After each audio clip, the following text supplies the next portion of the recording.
Hey, what's going on, guys? I want to go over the Anycubic Cobra S1 combo.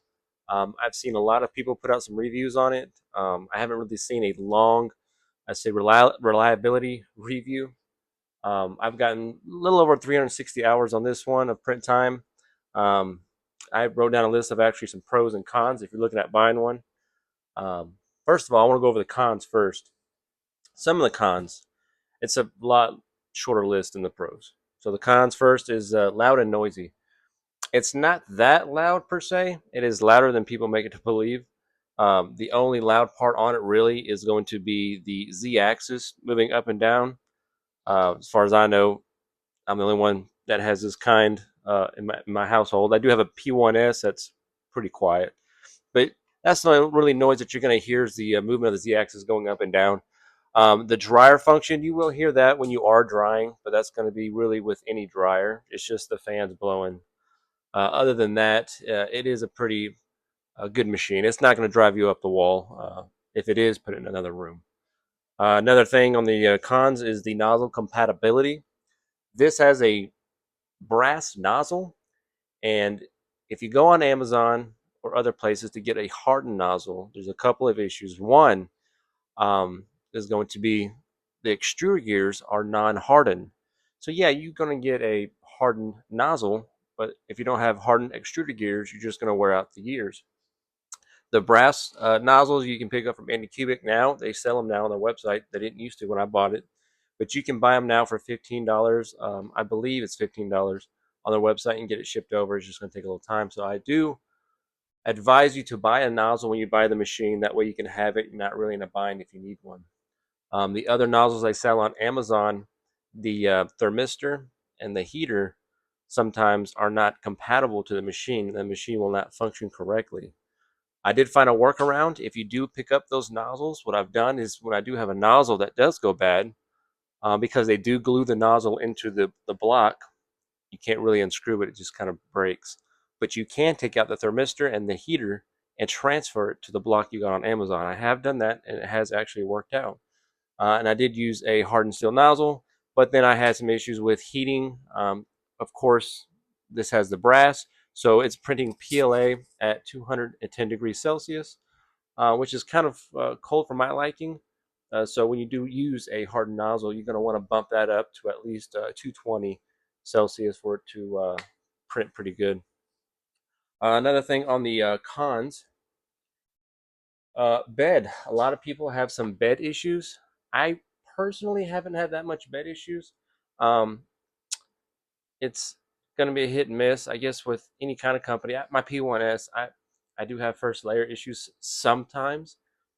This one is like any other machine. It's going to have its quirks. Just dial it in, check it before you actually do anything else. They have these printable, print in place holders that will hold a digital dial indicator, and you can indicate the bed without the flex plate on it to see if it's somewhat in an area where you like it at. I looked it up, and it was about anywhere from zero point 0.1 millimeter to 0.2 to be your variable.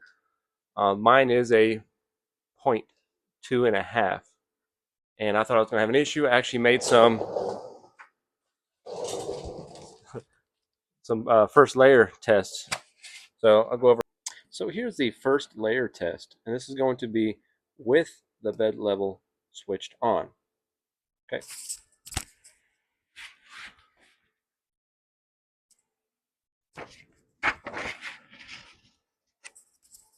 This is going to be with the bed level switched off. As you can see, it's not as noticeable, but it's a little bit more stretched out as far as how many patches are in it. Now I did do these prints with it looking like that in all four corners. And as you can see, it did not transfer to the prints. They look very good. These are face down printed. Look very, very good. So, so I found out if you actually don't use the bed level, it it prints pretty darn good. It's kind of weird. It's counterintuitive. So I got these I just made, and these were printed face down. Not too bad at all. Um, you can't hardly see any bad layer lines. So I'd call those a pass.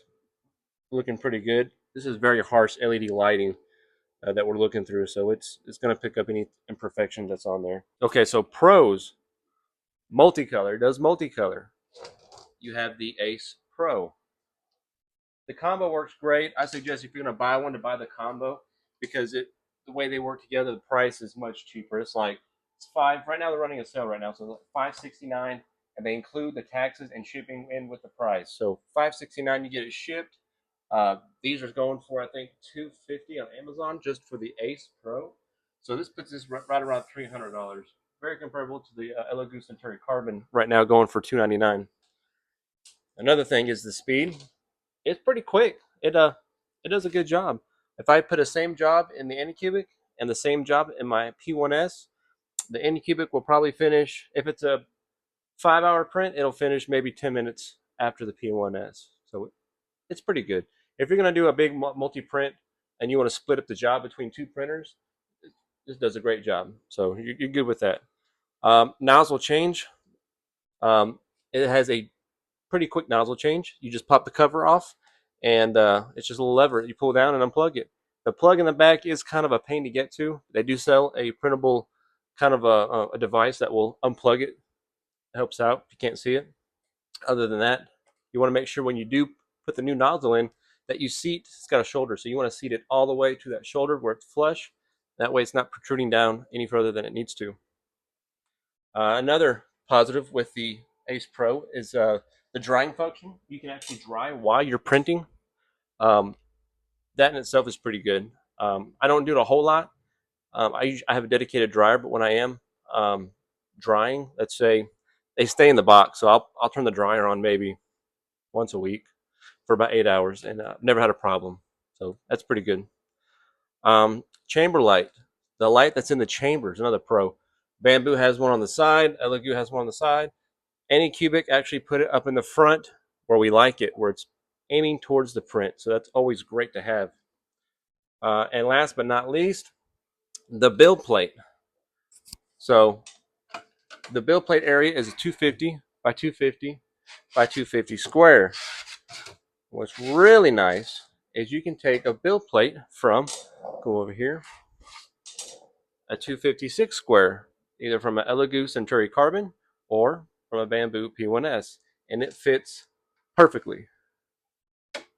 They do have printable things that kind of guide it in, but it does fit this plate in, and I use the Bamboo build plates in with the Anycubic, and it does just fine. So it's perfect. Works really good. Yeah, so my value on it after 356 hours, I've only had one nozzle clog, and it was just bad filament from Anycubic. It was their brand. I'm not going to bash their brand because I do have orange PLA up there from Bamboo, and it will not print on any of my machines. I have a Flash Forge, a P1S, the Cobra, and it will not print on any of them. It's kind of weird. And I've dried it for 24 hours. It's got no moisture in it. So, cursed filament. So I'm going to chalk it up too. Anyway, this is my review on the Anycubic Cobra combo. If you have any questions, feel free to comment below and give me a shout. I got a lot of experience on all three machines. If y'all want to see a comparison between the Bamboo and the Anycubic, let me know. Or the Flash Forge Adventure 5M, just let me know. Appreciate y'all. You have a good day.